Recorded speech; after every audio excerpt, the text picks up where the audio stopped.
Hi everyone, welcome back to another tutorial from Apps Academy. Today I'm going to be guiding you through how you can delete a demo account in MetaTrader 5. First of all, launch open the MetaTrader 5 application on your device and make sure that you're inside your demo account you want to delete.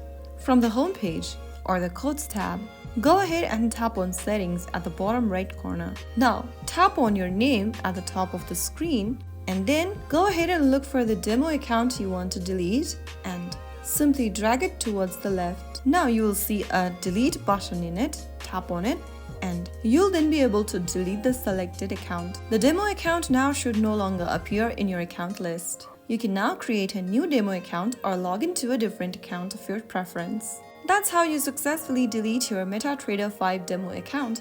This is useful for starting fresh, testing new strategies, or managing multiple accounts without clutter. Remember that deleting a demo account will remove all the trading history and balances for that demo account. That is how it's super easily done. If you found the video helpful, don't forget to like, share, and subscribe to our channel. I will be back again in the next episode. Thank you for watching.